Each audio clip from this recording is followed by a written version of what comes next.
याहिया साहब, बहुत शुक्रिया आपके वक्त का। याहिया साहब, आज नैब तरामीम के बाद मुख्तलिफ अदवार के अंदर जिस तरीके से करप्शन होती रही, केसेस जो हैं वो दूसरे कुछ फॉरम्स को मुंतकिल कर दिए गए और कुछ केसेस मुकम्मल तौर पे बंद हो गए। अब इस फैसले के बाद क्या किसी के पास अपील का हक मौजूद है, और अगर कोई अपील करना चाहता है तो वो कौन करेगा? देखिए, रिव्यू की पावर्स हैं फेडरल गवर्नमेंट के पास, लेकिन उस बात में मैं बाद में आता हूँ। पहले थोड़ा सा इसका कॉन्टेक्स्ट के ऊपर बात कर लेते हैं कि आज का जो फैसला है, देखिए अकाउंटेबिलिटी होनी चाहिए, इस पे कोई दो राय नहीं है।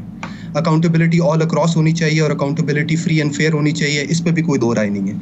लेकिन दो राय इस बात पे ज़रूर थी कि अकाउंटेबिलिटी के जो आपने इंस्टीट्यूशंस बनाए हुए हैं, उसकी जो मिस यूज़ ऑफ पावर और जो उनके रेफरेंसेस फाइल जो वो करते थे और जितने वो वीक रेफरेंसेस होते थे, इसके ऊपर दो राय थी।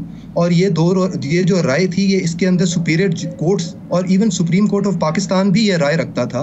अगर आप ख्वाजा साद रफ़ीक की जजमेंट देखें, जस्टिस मकबूल बाकर की, तो वो it's a lengthy judgement in which he has criticised the institution of NAB for its misuse of power and its arbitrary actions. तो ये एक इसका इस नैब अमेंडमेंट्स का एक कॉन्टेक्स्ट है। वो कॉन्टेक्स्ट ये है कि एक तो मिस यूज ऑफ अथॉरिटी का बहुत बड़ा प्रॉब्लम था, दूसरा ये कि ओवरलैपिंग जुरिस्डिक्शन थी। आपके पास एंटी करप्शन एस्टैब्लिशमेंट सूबों में है, आपकी government prevention of corruption act आपका फेडरल लेवल पे है, FIA उसके अंडर उसको देखता है, SACP आपके कॉर्पोरेट क्राइम्स को देखती है, FBR आपके टैक्स एवेजन को देखती है, कस्टम्स आपके कस्टम रिलेटेड चीज़ों को देखती है। लेकिन नैब का इसके ऊपर एक ओवरलैपिंग जुरिस्डिक्शन था, जो बहुत बार अदालतों के अंदर उसके ऊपर सवाल उठता था और बेल्स भी होती थी और एक्विटल भी इसी ग्राउंड पे होता था। साथ साथ ये है कि वीक रेफरेंसेस फाइल होते थे, क्योंकि मॉनेटरी गेन का क्वेश्चन आ जाता था, क्योंकि इसी रेफरेंस के अंदर भी मॉनेटरी गेन आप एस्टैब्लिश नहीं कर पा रहे थे।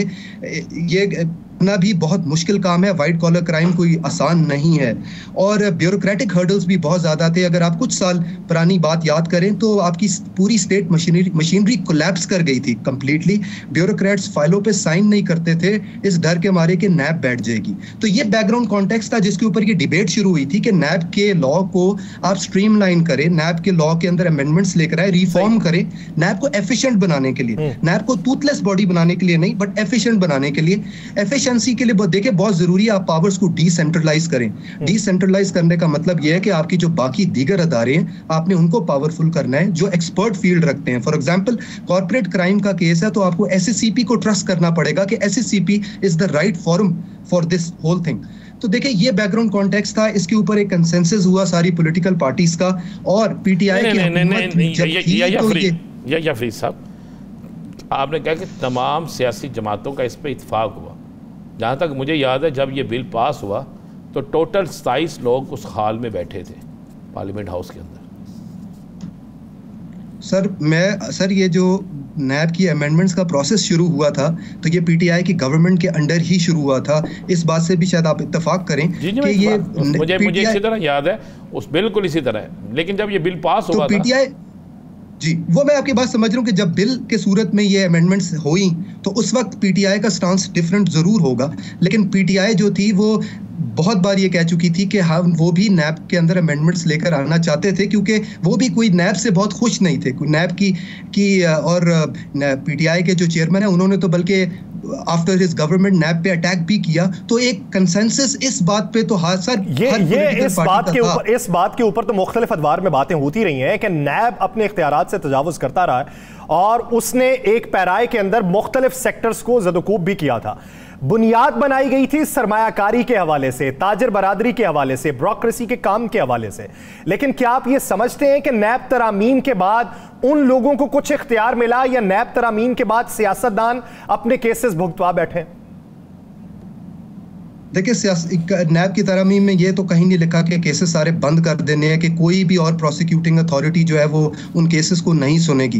नैब के कानून में तो सिर्फ ये कहा गया कि एक कैप लगा देते हैं ताकि मेगा करप्शन केसेस जो है वो नैब देखे, और रादर देन ये है कि नैब एक पॉलिटिकल विच हंटिंग के लिए एक इंस्टीट्यूशन बन जाए कि जिसके अंदर मॉनेटरी गेन का केस भी ना हो तो नैब उस केस को प्रोसिक्यूट करना शुरू कर दे। और उससे क्या होता है, उससे आपके सूबों के जो अदारे और FIA उसकी जुरिस्डिक्शन ओवरलैप करती है। तो आपने अगर या तो आप बाकी अदारे सारे बंद कर दें और यूके में जैसे NCA is the only authority that prosecutes crime, white collar crime, तो आप नैब को एक बना देते। लेकिन आपने सूबों में भी अदारे बनाए हुए हैं, आपने सारी रेगुलेटरी बॉडीज को भी पावर दी हुई है, और फिर साथ आपने नैब को भी कह दिया कि आप जो करना चाहते हैं आप कर ले। तो प्रॉब्लम तो थी, उससे प्रॉब्लम तो उससे आ रही थी, तो इसी वजह से ये नैब की अमेंडमेंट्स के ऊपर सवाल आया था। प्रॉब्लम आज की जो है, आज के फैसले की जो प्रॉब्लम है वो ये है, एक तो टाइमिंग का बड़ा प्रॉब्लम है। चीफ जस्टिस जो है उनके आखिरी दिन थे, ये फैसला अगर तो नए चीफ जस्टिस करते तो बेहतर रहता, बिकॉज उन चीफ जस्टिस के सामने फिर ये एक मेरिट्स डिस्कस कर सकते थे। प्लस 18 सितंबर को प्रोसीजर एंड प्रैक्टिस एक्ट भी उनके सामने अभी आएगा, और उसको डिसाइड करना भी ज़रूरी है, because as per the Supreme Court procedure act suo motu case या 184(3) की जो प्रोसीडिंग्स है वो 5 रुकनी बेंच ने सुननी है, 3 रुकनी बेंच ने नहीं सुननी। तो अगर तो 18 सितंबर को वो ऑर्डर सस्पेंड वो बहाल हो जाता है, मतलब लॉ बहाल हो जाता है, तो ये तो जो नैब का ऑर्डर है सुप्रीम कोर्ट का, ये तो वैसे ही स्टैंड नहीं करेगा।